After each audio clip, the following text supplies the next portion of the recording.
back on. Yeah, I just went down to talk about Wally's. The doctors. The ones that we've mainly got to. Not every single consultant and mental health worker is a Wally. Not all of them are bad apples. Still a good few of them about. But a lot of them are bad apples, a lot of them are just downright evil little narcissists. You can see it now. Because I've understood it and I've got books on it myself now, you know, godsend psychology and all that, and reverse psychology and dark psychology and all that stuff. I know what to look out for. So, let me put it in very simple terms.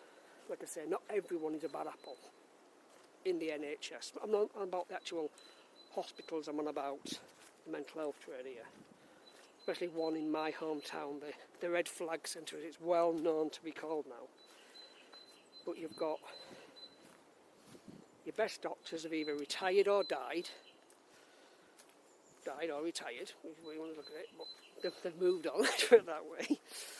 Right, so they've either retired or they've died, or they've moved abroad, where they know for a fact it's going to be better for them than they are the decent doctors. What we've been left with, scrap heap challenge, bad ones. Apart from a few are still good, but that's few and far between. And if you look at the podcasts of today, there's a few of them that are now talking. They've either been sacked or they've walked away, talking about what it's really like. And then some who haven't walked away but just talk anyway, explaining how bad they really are and how bad it can be, how bad it really can be. Sad really, but it is what it is. Because of Tony Blair, he's took the death penalty out of the Treason Act 1997. And anyone that knows what that really does mean, there can be real. Basically, the system still works fine, but it works against us rather than for us. So if you've got a corrupt doctor, because I talk about it a lot, it works for them, works in their favour. It takes a special cop who's not corrupt, or a really good cop, because they're corrupt now, well and truly. But there's not all of them are corrupt, just a good few, many at the top. But it takes a special cop to go after that type of doctor and say, do you know what, you're not getting away with it. That's what it does. It's called reality check for them. But yes, so the system itself, the engine, still works, but it works reversed. So it doesn't work for us, it works against us.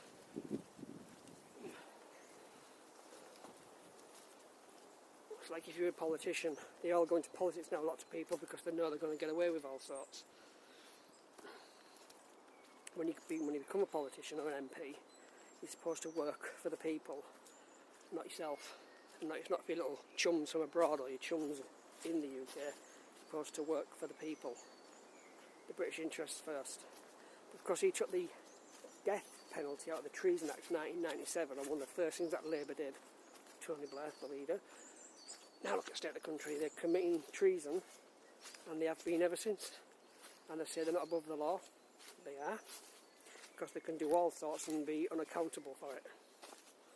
So we're not winning really, are we? And yet, about 20 odd years ago, 22 years ago, I think we were the third biggest economy in the world. Now we're the sixth, so we're going in the wrong direction. Fifth or sixth we are now, so we're heading the wrong way, not the correct way. We're going back. But it only works one way, doesn't it? It works for the criminal. Reality check for all those politicians, and there's some of them that have the cheek to go onto a news platform that I watch religiously, and I like it deep down, of course I do, I'm a big fan, and they have the audacity to go on, tell the British public who don't fully know what's going on, right? Who don't fully know what's going on, have the audacity to sit down and say, yes, this is migration, that, and all the rest of it. You've got to stop all this, knowing all along that they put their names on a platform, not on a platform, sorry, on a piece of paper, in the Commons. It's on the record, from the public record, if you go looking, that they actually want more migrants into the country. And I'm not on about normal migration, the ones who are doing it legally. I'm on about the illegal migration. The ones who are doing us damage. The ones who want to hurt our little girls over here. The ones who want to do everyone a lot of damage. The Al-Qaeda brigade, basically, as I would say. They know what they've done, the politicians. Like I said, they have the audacity to go into a news channel and say, we don't want them, knowing all along they've put the name down for more. And I have to name a couple of them that go on the show and say, are you happy with your handiwork when something's gone wrong? Like the recent ambulance attack by the set of a light. I told them straight, happy with your handiwork. They didn't like it, but it's tough, because it's true. If you go looking, you'll find their names on the public record. Not other people as well who've, let's say, gone against the grain. They've also released that information. So, we're not winning, are we? And until the death penalty gets put back into the Treason Act of 1997, England will not win. None of us will. We'll just remain like this and not remain like this, it'll just get worse and worse and worse for us. It won't get any better, but it will get worse. And that is a fact. Not fiction, pure facts. It's designed to destroy us. Now I'm going to get over this. It's like, oh, right now we're on slip. Paddy power, go on, fall there. It was all a good laugh.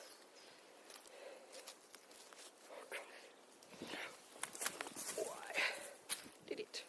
Just.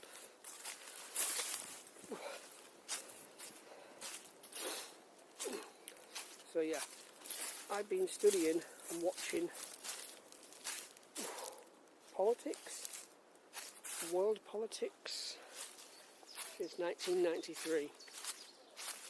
I don't directly get involved, don't want to, but I study it, I observe it, and I have an opinion. And that's it, leave it there. I also take the mick out of politicians, but I think lots of people do it anyway. But yes, that's all I do.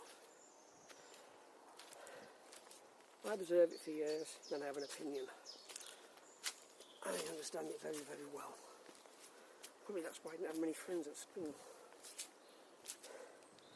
So I like politics. So let's face it, the majority of the UK do not like politics. Might be getting more involved now, but realistically they still don't like it. I don't blame them. It's annoying. But England are not winning in any way, shape or form, ever, until they put the death penalty back into the Treason Act, 1997, that Tony Blair took away. Until that goes back, no one's winning. Simple. Watch, and if it does go back, watch England restore itself naturally, because the politicians face tribunals, and if they've done something really serious, like Starmer's given the Chinese what they want, the secret bunker, you know what's coming there, then he would face the death penalty. It's a treacherous act.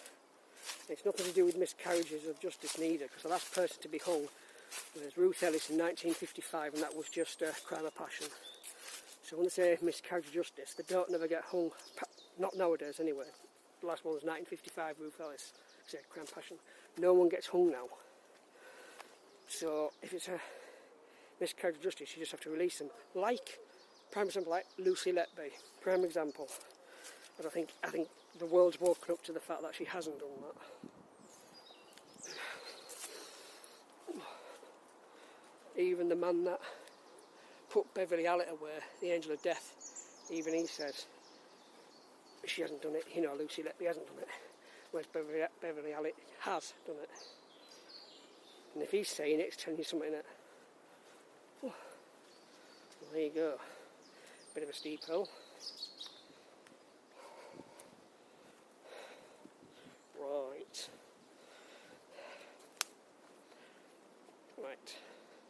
Moving on. So for politics for a few seconds. I can get on this without slipping. Got the idea of going on my arse. I've got all my equipment on me.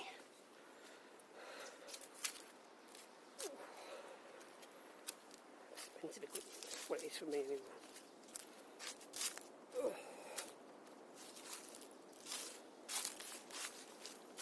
Oh. Right, down here. There we go.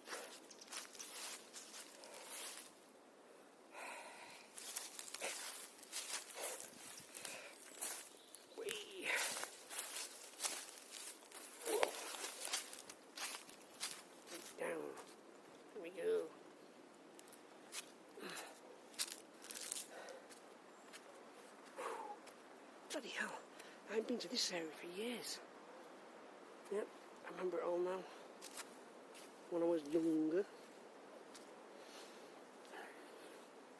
45 now. 45 years young. Lol.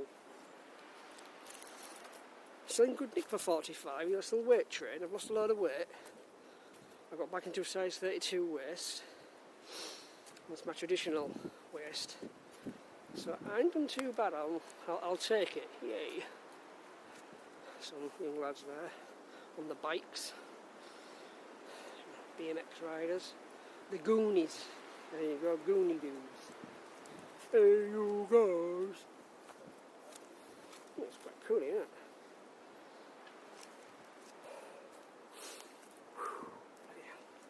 Telling you now.